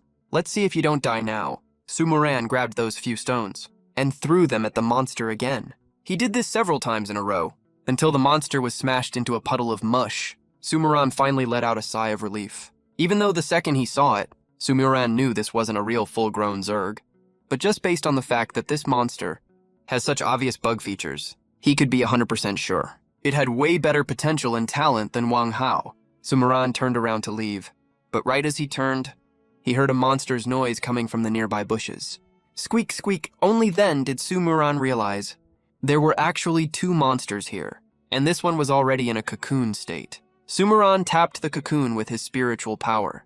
The cocoon made a creaking, grinding noise. He tore off the outermost layer of the cocoon and saw a half-grown larva wrapped inside. This bug is really amazing. It can turn humans into a whole other life form. Sumaran mumbled to himself in amazement. Dormant? A light bulb went off in Sumaran's head as he stared at the bug. Yeah, why don't I take advantage of this bug being completely defenseless to get a look at its abilities? Sumaran thought this idea wasn't half bad, even though he'd probably be totally exhausted. After all, he just killed those two Zergi and used up way too much spiritual power. But he also felt a rush of excitement. This monster's cultivation level was obviously almost at foundation establishment stage.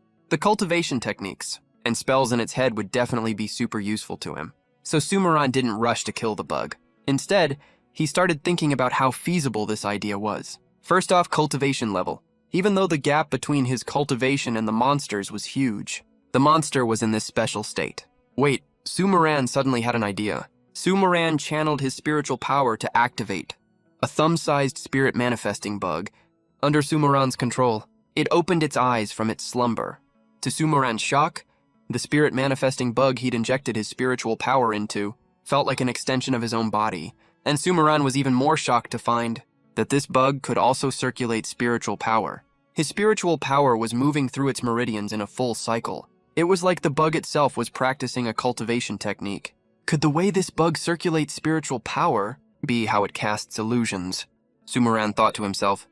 Too bad there's only one of them. Sumaran stared at the little bug and couldn't help getting a little fanatical. Next time I go back to the island, maybe I can try experimenting on a few other people. As Sumaran was thinking this, he carefully guided the illusion spirit bug into the forehead of this unknown senior brother test subject. He saw that the illusion spirit bug's spiritual power, after entering the test subject's mind, actually seeped out from the top of his head. What the heck is that? Sumaran was pretty shocked. Then the bug turned into a puddle of silver liquid and seeped into his brain. That's it. Sumaran stared at the scene in shock. This puddle of silver liquid seemed to be a type of spiritual power too, but it looked a little different from regular spiritual power. After the silver liquid seeped into the brain, it just stopped right there. Then Sumaran could clearly feel faint traces of strange spiritual power in the test subject's mind. That was slowly gathering up his memories and displaying them in Sumaran's head in a weird way. As for the specific principle behind this, Sumaran had no clue, but this was exactly what he wanted. He sifted through the messy memory fragments for cultivation, techniques and spells, and as he read, Sumaran's eyes burned with excitement. Broke players get the chicken dinner. Rich players deliver loot. Today I'm the one grabbing the loot box. Water vein. Chi nurturing technique. A set of mnemonics and a spiritual power circulation diagram popped up. Sumaran calmed himself down and memorized everything carefully. This was a cultivation technique really suited for Sumaran. It would make his future cultivation way faster. Good, it didn't let me down. Sumaran was super satisfied. He silently thanked his senior brother Bai Hua in his heart and said a little prayer for him. Heavenly Master Zhongkui, bless me, slay demons and vanquish evil. I hope my senior brother Bai Hua can make it through this great battle safe and sound. Sumaran bowed 3 times, then recalled the illusion spirit Heavenly Dao Bug back to his side. The Heavenly Dao Bug that had turned into liquid actually condensed back into its original form. And at the same time, above the dome of Singlan, dark clouds blotted out the sun. Thunder roared with overwhelming force. Snakes of lightning kept writhing across the sky. Strong winds howled wildly. The dark cloud-covered sky was full of lightning and thunder. Bolts of thunder struck down from the dark clouds, charring countless human-modified puppets all over, turning them into lumps of charcoal. The power of the thunder was enough to terrify all humans. Boom! A thunderbolt ripped through the sky. Lightning snakes flickered brightly. The whole world shook violently.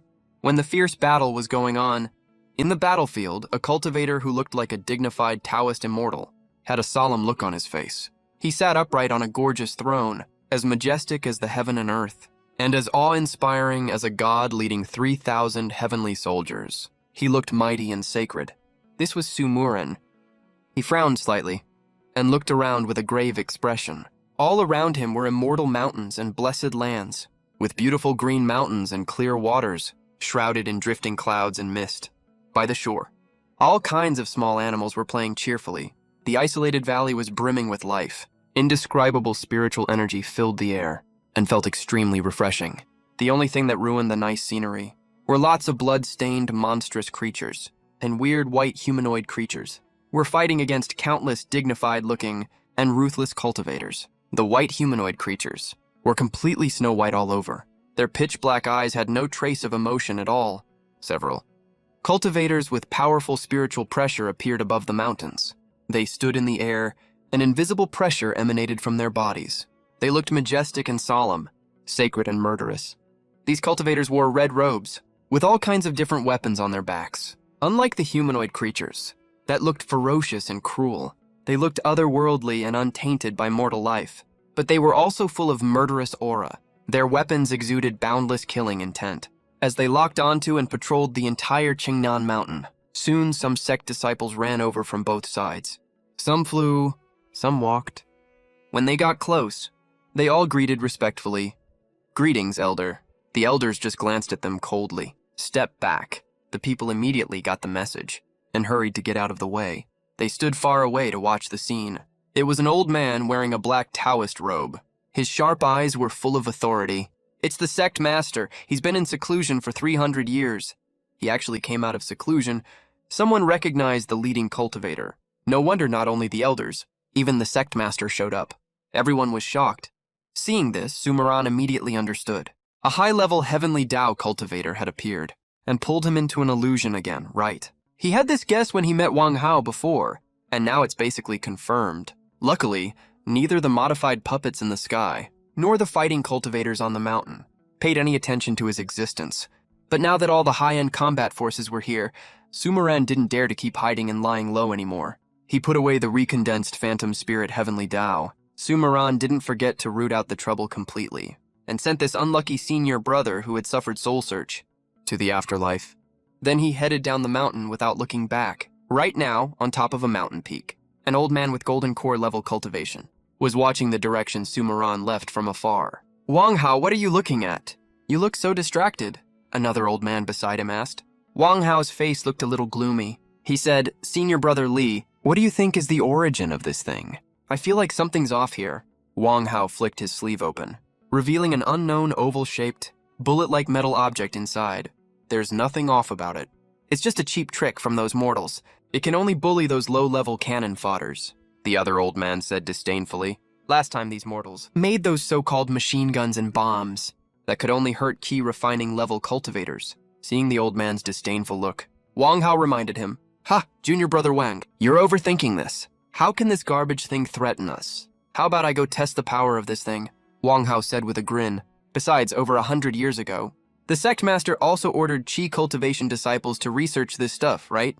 Those little gadgets from mortals are all made with gunpowder. Even a few tons of this stuff is nothing, let alone this tiny one. Even if we piled up enough gunpowder to cover the entire Qinglin mountain, it'd only make us look a little embarrassed, right? The old man surnamed Li waved his hand, looking totally unconcerned. After hearing what the old man said, Wang Hao also let go of that trace of doubt. "Oh right, did we do a soul search on the mastermind of this invasion? Got any info on this thing?" Wang Hao asked the disciple beside him. "Elder Bing, this seems to be called a U-235 bomb. In those mortals' memories, there's no useful information at all." The disciple beside him replied in great fear and trepidation. "But we found out where these invaders came from. They're from the Great Zhou dynasty founded by mortals under our rule, an organization that's hostile to immortals." The enfeoffed king let out a cold snort. "The Great Zhou is just a tiny country. How dare they defy immortals? Looks like we've let them live in peace for too long. They forgot how powerful immortals are. That works out fine, actually. This time we can just get rid of some useless cultivators along the way, so those useless losers don't waste our resources." "Elder, what should we do?" the disciple beside him asked. "Of course we're gonna punish them properly." "What, you think we're gonna go apologize to them?" A cold glint flashed in Wang Hao's eyes. "Since they dared to defy immortals, and even dared to invade Qinglin Mountain, they're totally out of control. Those ants have to pay the price for what they did. Pass the order down. Within 3 days, everyone can loot all blood and Qi resources in the Great Zhou territory as they please. Only 10% of the population needs to be left alive. Let the people of Great Zhou get a good taste of what real fear feels like." The disciples standing behind Wang Hao all had vicious grins on their faces. There are so many of these mortals, there's no way they'd let these mortals go, even though they're Foundation establishment cultivators. To them, mortal bodies are pretty good resources. Humans, as the most intelligent of all living beings, their hearts, livers, kidneys, blood, qi, and souls are all great cultivation resources. Besides, mortals with no immortal aptitude are no different from ants. Sumaran had no idea what was happening in Great Zhou. He was running for his life. The sounds of fighting behind him were gradually dying down. He was terrified the whole way, scared he'd run into a formation at any moment, like a mountain protection formation blocking his way. But right now, he had no time to think about all that. He could only pray that Qinglin Sect's big formation wasn't activated and wouldn't stop people from leaving, or that the invaders had already destroyed it. He didn't know how far he'd run from Qinglin Mountain. Sumaran kept running west. In a daze, he heard a clear, crisp sound, and the illusion shattered. Sumaran finally let out a tired sigh of relief. He looked far back in the direction he came from. All he saw was the familiar yet strange Qinglin mountain range, faintly visible through the clouds and mist. Looking up from the bottom, this peak soars tens of thousands of feet high. It's covered thick with lush green trees. Looking from far away, it really does look like a blessed immortal land. "I finally got out of that place," Sumaran sighed with emotion. He suddenly felt a mix of excitement and melancholy in his heart. He remembered that ever since he transmigrated here, 2 whole years had passed, and none of it was as thrilling and dangerous as what he'd experienced these past 2 days. He found himself in a huge canyon that lay right between the Qinglin mountain range and a towering, steep, cloud-piercing peak.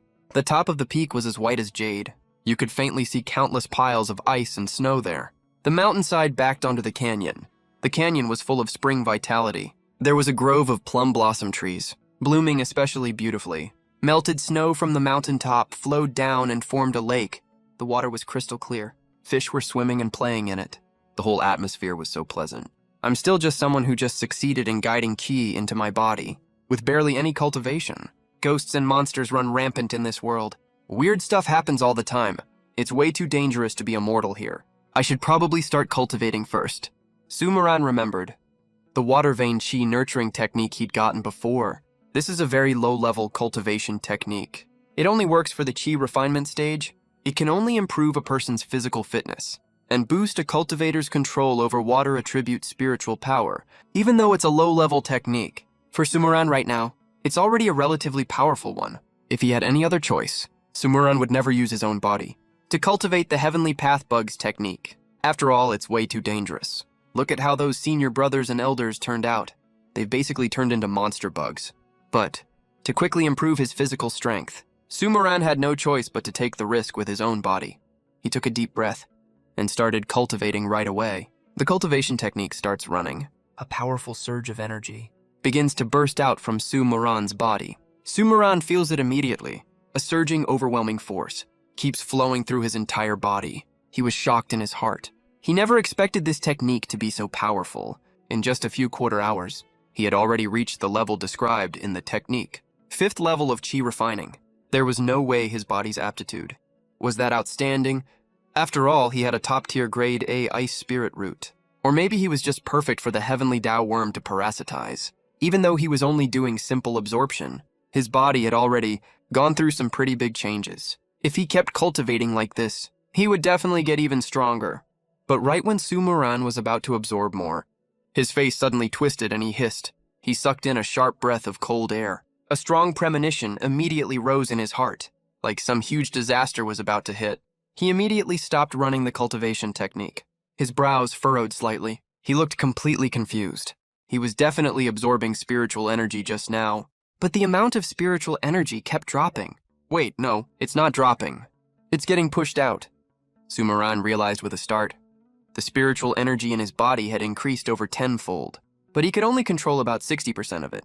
The rest of the spiritual energy was hovering uncontrollably around the heavenly Tao worm. In his dantian, Sumaran frowned. When the spiritual energy in his body was weak before, he had not noticed this. A tiny sliver of spiritual power was out of his control. Now that he had cultivated, he found that the proportion of this abnormal spiritual energy was growing at an insane rate. If he hadn't stopped just now, something really bad would have happened. Sumaran carefully checked his own body. His physical strength had more than doubled. His cultivation reached the 5th level of Qi refining. But, looking at the heavenly Tao worm in his body twitching its eyelids, Sumaran's face darkened. Cultivating this technique doesn't just make me stronger. It's also waking up the heavenly Tao worm. No, the cultivation techniques from Qinglin Mountain are probably meant to strengthen the heavenly Tao worm's hosts. Me getting stronger is just a side effect. People like me whose souls are strong enough to suppress the heavenly Tao worm and steal control of the spiritual energy are the odd ones out. That's going to be a huge problem. Sumaran was complaining bitterly in his heart. Looks like I really can't keep cultivating. Even though I can't keep cultivating, the total amount of spiritual energy I can use has increased. 60% of the 5th level of Qi refining. Spiritual power is way stronger than the tiny bit of spiritual power I had back when I was below 1st level of Qi refining, dozens of times over. It's no exaggeration to say, if I wanted to kill the version of me from a few hours ago, it'd be easier than squishing a chicken. Thinking of this, Sumaran's eyes immediately lit up. A strong sense of expectation rose in his heart. Even though the heavenly Tao worm shows signs of waking up now, it hasn't woken up yet after all. As long as the proportion of spiritual energy I control doesn't drop below half, I'm still in the safe zone. Host, Sumaran. Soul level 1, cultivation technique, water vein. Qi nurturing method. One of the heavenly Tao techniques can be cultivated near water sources. Water energy nourishes the body until the heavenly Tao worm egg fully parasitizes and takes control. Host verification complete. Sumaran stared in shock at the pop-up panel. From his long, inactive golden finger, along with it, came a heavy burden on his soul. It was an indescribable weight on his soul. Sumaran swiped around on the panel a few more times. He finally found a newly added blank save point, as well as an investigation function, and a prompt saying that increasing soul strength will unlock other save slots. Every time the soul strength increases by 1 stage, a new save point will be unlocked. So my cheat hasn't been fully unlocked yet. Sumaran blinked. This heavenly Tao technique is really powerful. Even though I'm not the main beneficiary, it's still strengthening my soul. While Sumaran was marveling in his heart, he grew more and more wary of the heavenly Tao worm and heavenly Tao techniques. The strongest cultivator he's seen so far is Wang Hao, who just entered the Golden Core stage. What about the levels above that? Nascent soul, soul formation, combination, great perfection. And is great perfection the end? Could there be immortals with heavenly Tao worms? Sumaran's mind began to wander endlessly. He had no idea what the future held for him. The sun was setting in the dusk. The endless mountain ridges sank into the vast dark night. Gloomy winds blew through the forest. The treetops rustled softly. Once in a while, a few caws of crows could be heard. A fierce black-maned horse gallops through the woods. The carriage rumbles loudly, mixed with the howl of wind through the trees. It feels like evil spirits are lurking and following in this desolate wilderness. A man holds the carriage reins with both hands. A well-forged long blade is strapped to his waist. Okay, hey. Vomiting and coughing inside the carriage get worse. A hand pulls open the carriage curtain. A deathly pale, bloodless face pokes out. It's a girl around 10 years old. She looks in extreme pain. Brother, I feel so terrible! Maybe her voice is too soft. The man driving the carriage acts like he didn't hear it. He just keeps speeding up.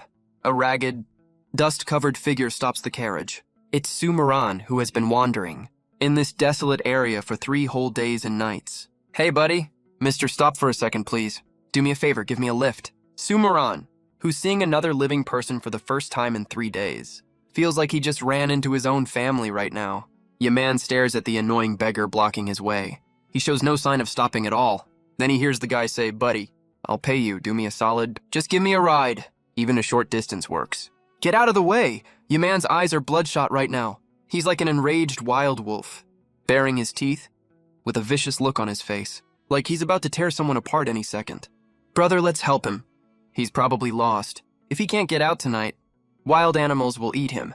The girl's breathing gets weaker and weaker, but she still forces herself to speak. Little sis, stop talking. We can't waste any time with your condition. Yaman is really annoyed at his sister for being so kind at a time like this. Brother, I don't think I can be cured. We've seen every famous doctor within 100 li. This isn't a regular sickness. Yaman says nothing. The blood vessels in his eyes get even more visible. He's huffing heavily. He slams his fist hard on the carriage frame. Buddy, get on. Yaman stretches out his muscular, veiny arm, grabs the horsewhip next to him. He flicks and curls the long whip, yanks Sumaran onto the carriage. Dude, that was such awesome skill. Sumaran gives a thumbs up and praises. That move just now had no spiritual energy fluctuation. It's obviously extremely powerful, pure strength. This kind of technique is almost at the master level. Sumaran has only seen this level of skill. In reports from his past life, even Master Ma could barely match it. This vast wild forest is full of wild animals, and even ghosts and evil spirits. We'll give you a ride. After dawn, we'll pass by Kaihui town. You can get off there and find your own way. Yaman huffs heavily, without even looking at Sumaran. He mumbles to himself. As for Sumaran, he grins widely. Yaman glances at Sumaran, sitting on this carriage that's speeding like a roller coaster. He doesn't look scared at all. He even looks like he's enjoying the wind in his face. Yaman thinks to himself, this guy's demeanor is so calm. He must be super skilled and bold. He's either a highly skilled martial artist or a noble from a rich family in trouble. Definitely not a regular guy. Hope he doesn't cause us any trouble. Yaman glares coldly at Sumaran, which leaves Sumaran totally confused. What a weird guy. Sumaran has no clue what's going on. He mutters in his head. Cough, cough! The girl's cough echoes from inside the carriage. A flash of pain crosses Yaman's eyes. He says nothing. He just whips the horse a few times silently, but obviously the carriage is already at top speed. Even a top-tier fierce horse can't keep running this fast for long. As if things couldn't get worse, a loud thunder rumbles, and the dark sky starts drizzling, making the already rough mountain road super muddy. The fierce horse lets out a loud whinny and slams hard onto the ground. Blood seeps out from the horse's belly, dyeing the ground bright red. It looks really horrifying. All this happened in the blink of an eye. Yaman didn't even have time to react. When he comes to his senses, he realizes that he and his sister are no longer on the carriage. Yaman can't believe it. As he stares at Sumuran, he's too stunned to say a word. Little sis. Anxious Yaman stepped past Sumaran to check on the girl and found she was completely unharmed. He only let out a long sigh of relief then. Right after that, he dropped hard to his knees and kowtowed to Sumaran. Great master, please save my sister, I'm begging you.